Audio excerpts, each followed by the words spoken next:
Mga misulgay, dito tayo ngayon sa Manila Ocean Park sa Lolita. So tayo punta sa comfort room, CCR muna tayo. So dito mga misulgay, maraming nag-exercise.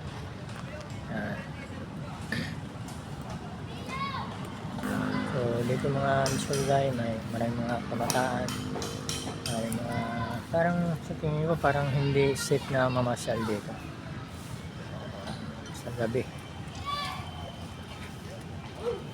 So tayo papunta sa CR kung ito ay maganda. Yan, dito may pambabae, female. Dito naman pang lalaki, misulgay. So titingnan natin kung maganda. So yan, tapos na tayo may silipin natin yung mga misulgay kung magandang maintenance.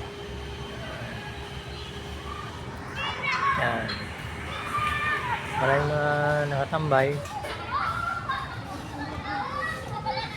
So sa akin mga misulgay, hindi advisable yung mga ganito kung ikaw ay mamamasyal. Parang nakakatakot pa rin.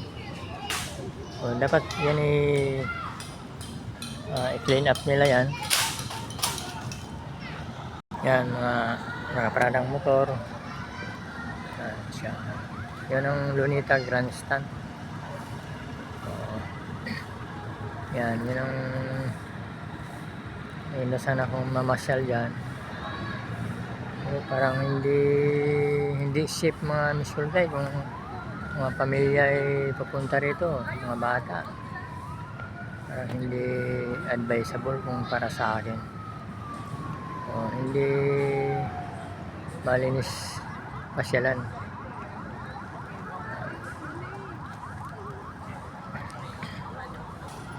Yan, silipin natin misulgay kung gaano kalinis yung public place ng Lunita. Dumi oh. Oo. Ayan oh, misulgay oh. Tamang dumi oh. So dito ang may pagkukulang. Oo, kita mo.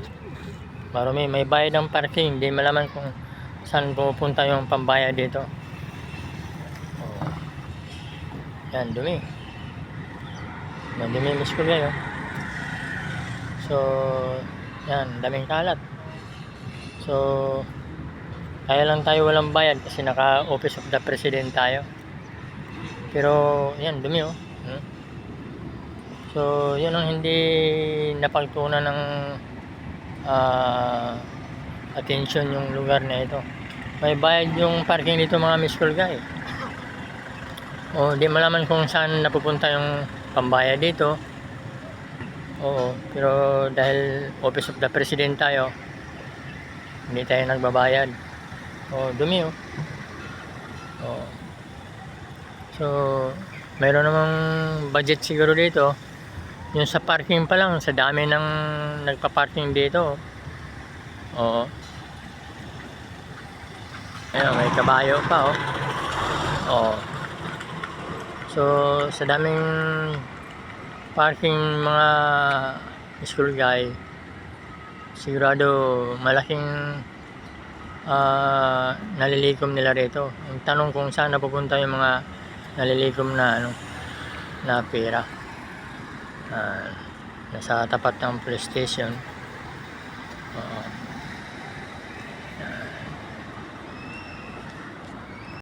Yan misulgay yun ng Manila Hotel. So yan lang mga misulgay. Sana mayroong pagbabago sa lugar nito sa Maynila.